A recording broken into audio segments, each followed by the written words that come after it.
not believe this story, ladies and gentlemen. This is not no ordinary black person getting pulled up by the cops or this passenger getting questioned.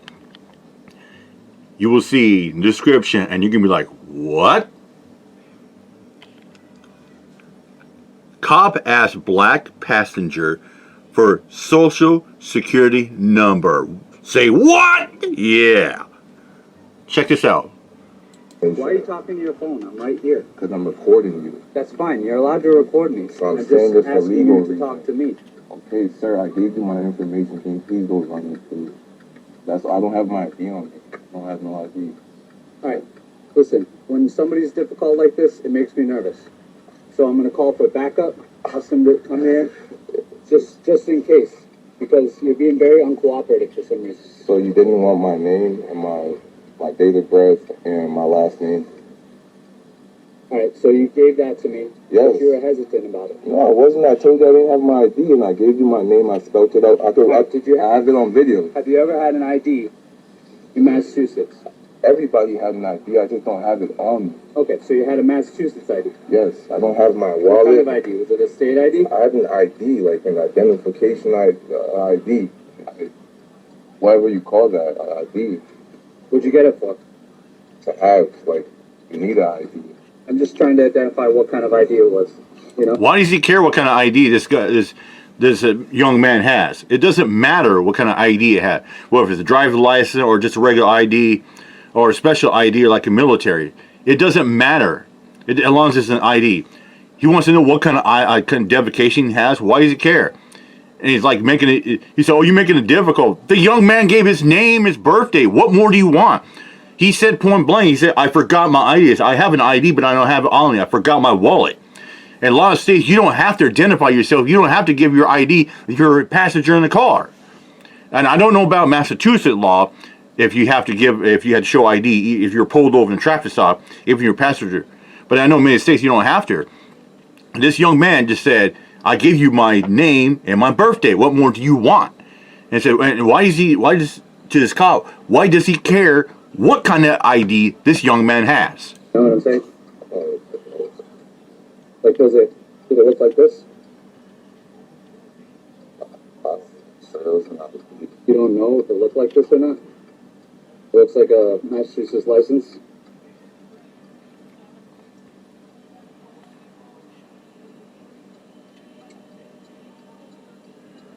All right, what's your social security number? It's a damn shame. Yeah, it really is. All right. The guy gave his name, his date of birth, spelled his name. Yep. All right. Make sure the officer had the correct spelling. Yep. The officer still doesn't just go and run the check. Now, I want to remind you, he's on the passenger side. Exactly. That's the thing I've been saying. He already gave his name. He gave his birthday. He even spelled the name. He's not the driver. He's the passenger. Then he said, "Well, what kind of ID do you have? Is it like this kind of ID?" Like, why to this officer? Why does he care? Then this officer does a bull-faced, fucked up move in my book. He says, "Well, what's your social security number?" Say what? I thought to myself, why is he gotta question this young man? Why can't he just, go check the name, enter his computer system, type it out like he spelled it, enter his birthday, and run the motherfucker? Why can't he do that? A lot of officers would easily do that, or call in. "Oh yeah, I got a Jeremy Barnes birthday 10/13/82. Beep. Okay. See, all I gotta do is do that. But he just kept questioning this young man over and over and over. He's not driving the vehicle. Yeah. He's a passenger Exactly. in the car. Yes. And this officer needs his information. Let's put up a picture of the officer and the young man. TikTok user named Twisty. Twisty shared the interaction he had with a Massachusetts state police officer, which ended in the cop asking for a social security number. Twisty was sitting in the passenger seat of the car. He was not the driver. And Twisty did eventually provide his social security number, which is quite abnormal. It really is. So we'll give some background. In the original audio, he said, "What else was I supposed to do? I didn't have my ID on me, and I wasn't trying to make stuff turn bad, so I just cooperated," right? So according to Legal Match, this is important. According to Legal Match, Here we go. as a general rule, a passenger is not likely required to show identification. Yep.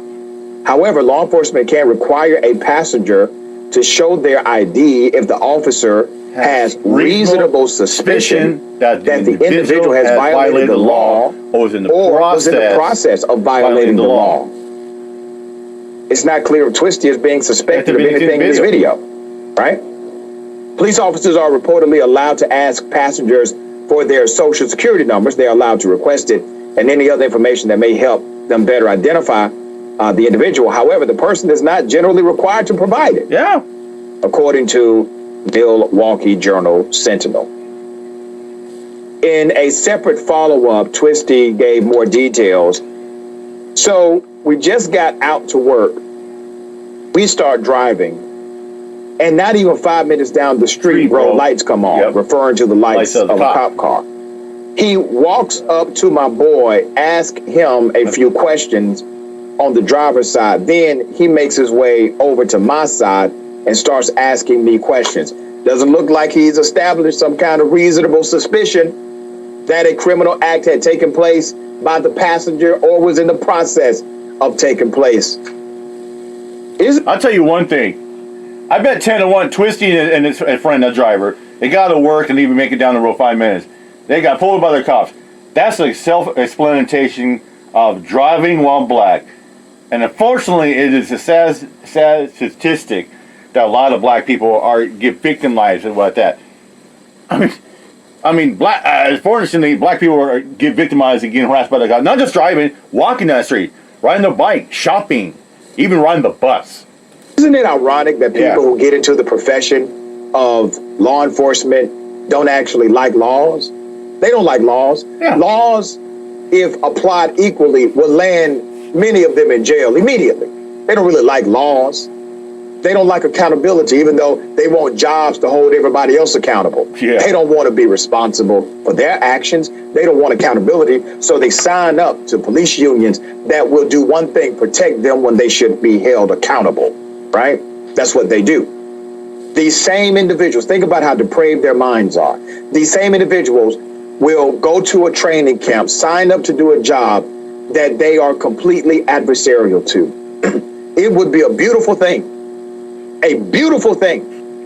if we had law enforcement who were actually public servants, who actually engaged in transformational leadership dynamics, who cared about the common good, decency, respect, constitutional law, statutory law, who cared about how they delivered and presented to the general community and knew that they were reflections of the community at large. That would be a beautiful thing.